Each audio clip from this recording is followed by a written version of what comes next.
Hello, मैं doctor Kaushalendra, आप सभी को मेरा प्रणाम। आशा करता हूं कि जहां भी होंगे स्वस्थ होंगे। आज आपके बीच सरदार वल्लभ भाई पटेल जी पर अपने संक्षिप्त विचार लेकर प्रस्तुत हूं,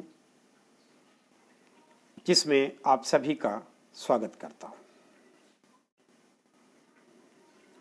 सरदार वल्लभ भाई पटेल, सरदार तो इनकी उपाधि थी, वास्तविक नाम वल्लभ भाई पटेल था।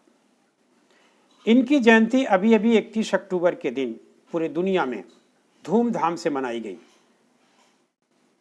भारत में धूमधाम से मनाई गई और घर घर धूमधाम से मनाई गई, क्योंकि ये ऐसे राजनेता थे जिनसे पूरी दुनिया में कोई अछूता नहीं है जो इनके विषय में न जानता हो। इनके व्यक्तित्व और कृतित्व को लेकर के आज संक्षिप्त विचार हम अपना आपके समक्ष प्रस्तुत करना चाहेंगे। सरदार पटेल जी का जन्म 31 अक्टूबर 1875 के दिन गुजरात प्रांत के नादियाड जिले में हुआ था। इनके पिताजी झांवर भाई पटेल थे और माताजी लाडबा देवी थी। पटेल जी के पिताजी झांवर भाई पटेल वास्तव में स्वतंत्रता सेनानी ही तो थे, यानी कि पटेल जी के एक खानदानी स्वतंत्रता सेनानी का इनके शरीर में रक्त दौड़ रहा था। ये पीढ़ी दर पीढ़ी देश के प्रति समर्पित पाटीदार घराने से संबंधित थे। यही कारण था कि पटेल के व्यक्तित्व में आज तक कभी किसी इतिहासकार ने प्रश्न चिन्ह नहीं उठाया। सरदार वल्लभ भाई पटेल अपनी प्राथमिक शिक्षा गुजरात में ही शुरू करते हैं। 1857 में आपने मैट्रिक परीक्षा पास कर ली, लेकिन आपकी हार्दिक इच्छा थी वकील बनने का। उन दिनों ब्रिटिश भारत में वकालत एक बड़ा ही सम्मानीय पेशा के रूप में देखा जाता था, इसलिए आपने मैट्रिक परीक्षा पास करने के बाद ही एक डिस्ट्रिक्ट प्लीडर्स की परीक्षा पास की और डिस्ट्रिक्ट प्लीडर्स की परीक्षा पास करके आप गोधरा कोर्ट में ही वकील बन गए और वहीं से वकालत करना शुरू कर दिया। इसके बाद आपके मन में बैरिस्टर बनने की इच्छा जागृत हुई और बैरिस्ट्री करने के लिए आपको इंग्लैंड जाना पड़ा। 1910 में वल्लभ भाई पटेल ने बैरिस्ट्री की पढ़ाई करने के लिए इंग्लैंड की यात्रा की। उन दिनों बैरिस्ट्री की पढ़ाई पूरे 3 वर्ष में संपन्न होती थी,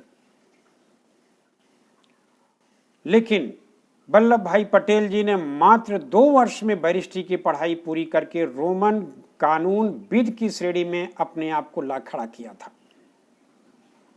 बहरहाल वो 1913 में पुनः भारत लौट आए और जैसा कि सर्वविदित है कि 1913 में गदर आंदोलन का एक दौर चल रहा था। 1914 में प्रथम विश्व युद्ध का भी माहौल बन गया।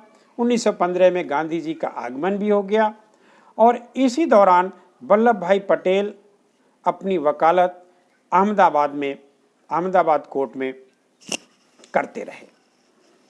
एक नामी गिरामी वकील बन गए, गरीबों के मसीहा बन गए और हर ऐसे लोगों के प्रति वो निःशुल्क वकालत करते थे जो गरीब थे, किसान थे, मजदूर थे, श्रमिक थे। इनके प्रति पटेल जी का लगाव, रुझान बड़े दिल से होता था। उनके पास कोई आता या नहीं आता, वो खुद ऐसे पात्र ढूंढ लेते थे कि इसके साथ अन्याय हो रहा है और मुझे इसे न्याय दिलानी है। ऐसे वकील थे वल्लभ भाई पटेल जी। अब वो राजनीति में प्रवेश करते हैं तो एक राजनेता भी बने, एक सफल राजनेता बने। विद्वान बैरिस्टर तो थे ही, शिक्षाविद तो थे ही। उन्हें कुल 5 भाषाओं पर पकड़ था। उनकी प्रांतीय जन्म की भाषा तो गुजराती थी, उसके अलावा इंग्लिश भाषा पे भी उनकी समान अधिकार था, हिंदी भाषा पर था, उर्दू और फारसी के भी बड़े अच्छे ज्ञाता थे। इस प्रकार हिंदी, उर्दू, फारसी, गुजराती और अंग्रेजी, इन 5 भाषाओं पर वल्लभ भाई पटेल की बड़ी अच्छी पकड़ थी। इन्हीं दौरान वल्लभ भाई पटेल का नाम सबसे पहले जो बड़े व्यापक पैमाने पर हमें राजनीतिक परिदृश्य में दिखाई देता है वह खेड़ा आंदोलन से आता है। खेड़ा जिले में उन दिनों 1918 की बात है, अकाल पड़ गया, सूखा पड़ गया, किसान लगान देने के लिए असमर्थ हो गए, लेकिन ब्रिटिश सरकार हंटर के बल पर लगान वसूलने के लिए आदेश निकाल दी। ऐसे में किसान बिलबिला उठे, तड़प उठे और ये दर्द पटेल से देखा नहीं गया। इसी बीच भारतीय परिदृश्य पर गांधी अवतरित हो चुके थे और चंपारण सत्याग्रह 1917 से पॉपुलर भी हो चुके थे। उनका ध्यान उन दिनों गुजरात में गया और गुजरात कांग्रेस के वो अध्यक्ष भी थे, मोहनदास करमचंद गांधी जी। और वो गुजरात जब जाते हैं तो चूंकि वो दक्षिण अफ्रीका से लौटे थे, गुजरात में जितनी अच्छी पकड़ वल्लभ भाई पटेल की थी उन दिनों उतनी अच्छी अभी गांधी जी की नहीं बनी थी। गांधी जी ने पटेल से इस दिशा में कार्य करने के लिए मदद मांगा और पटेल तो ऐसे अवसर की तलाश में मानो पहले से बैठे थे।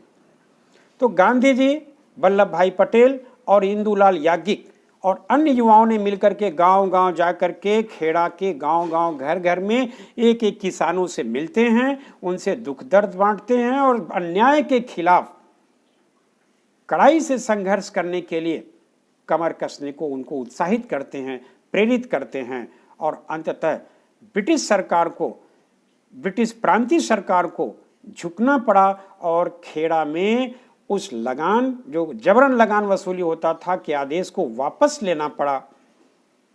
और यही से वल्लभ भाई पटेल लोगों के बीच बेहद लोकप्रिय हो गए खेड़ा आंदोलन की सफलता के बाद। तो वल्लभ भाई पटेल चूंकि 15 दिसंबर 1950 में इनका अवसान होता है, एक लंबा कार्यकाल इनका है, तो इसे हम छोटे छोटे 2-4 वीडियो में अपनी बात पूरी करेंगे। तो आज हम वल्लभ भाई पटेल के जन्म और खेड़ा आंदोलन तक अपनी विचार आपसे शेयर करते हैं। बहुत बहुत धन्यवाद। नमस्कार।